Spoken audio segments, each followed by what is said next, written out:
All our lives we have tried to communicate with the universe through words, but although you may not believe it, this has precisely been our biggest mistake. The universe does not understand our language, and therefore there is only one way to communicate our desires to it.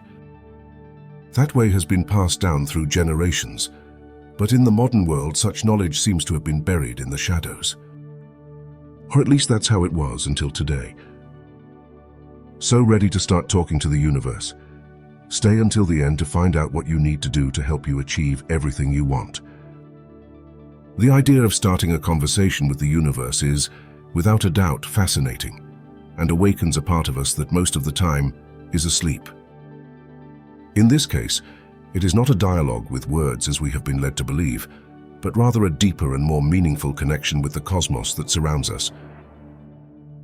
A connection that is based on our spirit and our vibrations, which works as a channel to listen to what the universe has to say. The key is to understand that we are part of an interconnected whole, and that our actions and thoughts have resonance beyond our own existence. It is only when we accept and are part of this idea that we can learn to align our energies with theirs, which could translate into greater harmony in our lives. This attunement to the universe also implies an openness to introspection and meditation, being practices that allow us to silence the noise of daily life and tune our internal frequency with that of the universe. By doing so, we might discover new perspectives and gain clarity about our purpose and direction. Thus, finally molding our reality, building our dreams from two key elements, attention and energy. Imagine for a moment that every thought you have is like a small planet orbiting the sun, representing your consciousness. Each of these planets has its own path, its own energy, and its own impact on the solar system of your mind. When we pay attention to something, it is as if that planet moves closer to the sun, shining brighter and exerting a greater influence on the rest of the system. On the contrary, when we ignore or set aside certain thoughts, they recede, becoming mere distant and faint dots on the periphery of our consciousness.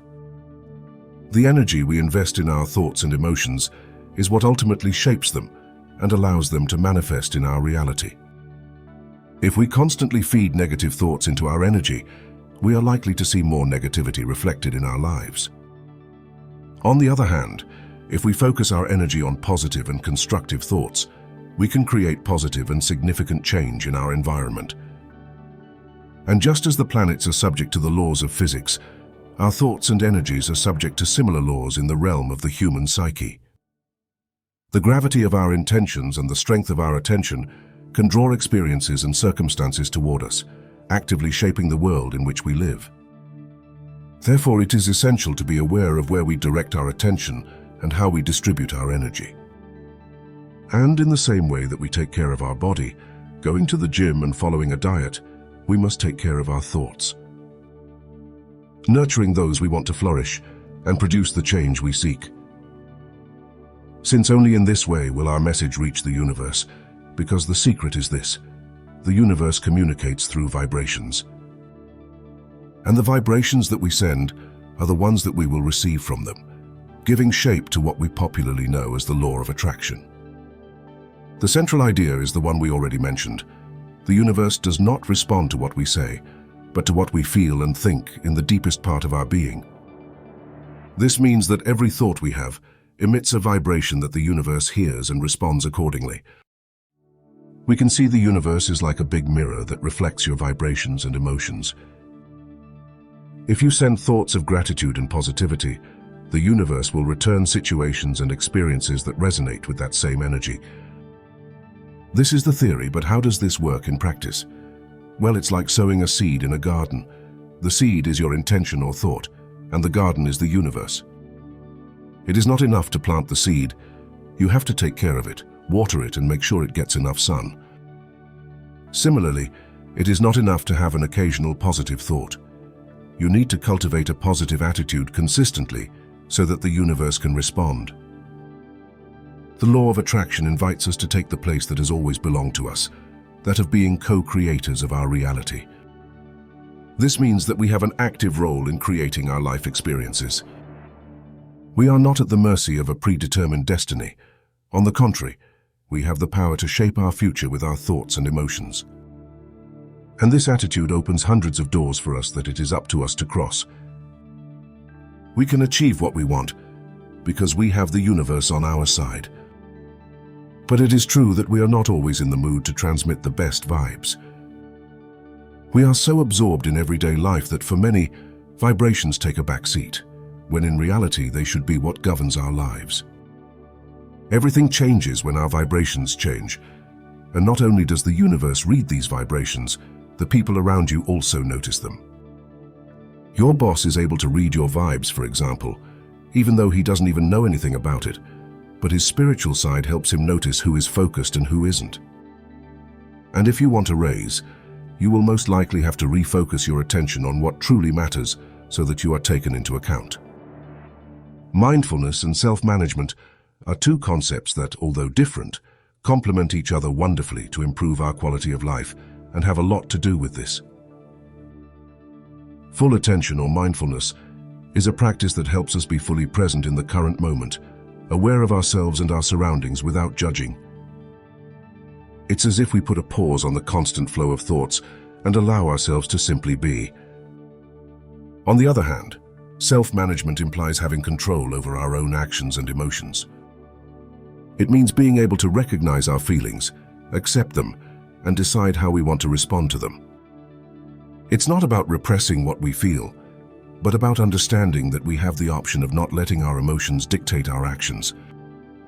When we combine mindfulness with self-management, we equip ourselves with powerful tools to face life's challenges.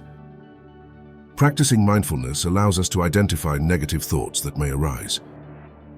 And instead of being carried away by them, we can observe them from an emotional distance and choose not to act on momentary impulses. Imagine that you are in a stressful situation. Mindfulness allows you to recognize the tension in your body, the worried thoughts that cross your mind, and the emotions that arise. Instead of reacting immediately, you take a moment to breathe deeply and observe all of this as if you were a spectator. Then, with self-management, you decide how you want to handle the situation, choosing responses that are aligned with your values and long-term goals. That is where the condition of being co-creators of our reality really lies. The universe gives us the tools, and from them we can put together whatever we want. This quality allows us to transform obstacles into tests, weaknesses into opportunities, and failures into learning.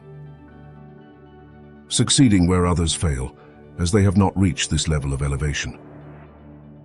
Overall, regular practice of mindfulness and self-management can lead to a calmer, more focused life.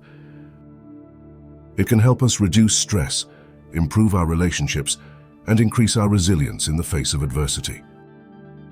Additionally, it helps us cultivate a positive attitude as we learn to focus on the present and find beauty in the little things, and raise our vibrations to levels never seen before, thus beginning the process of conscious manifestation through repetition. A technique that, although simple, has immense power in the co-creation process. It is the consistency in repeating affirmations, visualizations, and actions that makes the difference in achieving our goals. In the context of manifestation, it is about reiterating our intentions and desires until they become engraved in our subconscious. By doing it this way, we are programming our minds to recognize and look for opportunities that bring us closer to our goals. One of the most effective ways to use repetition is through positive affirmations. These are short and powerful phrases that, when repeated daily, reinforce our self-esteem and motivate us to act. For example, saying, "I am capable and worthy of achieving my dreams," repeatedly can transform our mindset and open us to new possibilities. Another technique that benefits from repetition is visualization. Imagining the desired outcome in detail, as if we had already achieved it, not only increases our motivation, but also prepares us to recognize and take advantage of opportunities when they present themselves. Manifestation doesn't just happen with thoughts and words. Action is a crucial component. Repetition of concrete steps towards our goal is what eventually leads us to success. Whether it's practicing a skill every day or networking consistently, the key is persistence. Remember, repetition is the mother of learning, And in the art of manifesting, it is also the creator of realities. So why not start applying this powerful tool in your life today? The results might surprise you. What do you think about this topic? Leave your thoughts in comments. If you made it this far, I want to thank you for watching the video. If you like this type of content, don't hesitate to support the channel with your like and subscription. I also invite you to take a look at our other videos. I'm sure that more than one will be to your liking. Thank you very much for watching the video, and we'll see you next time.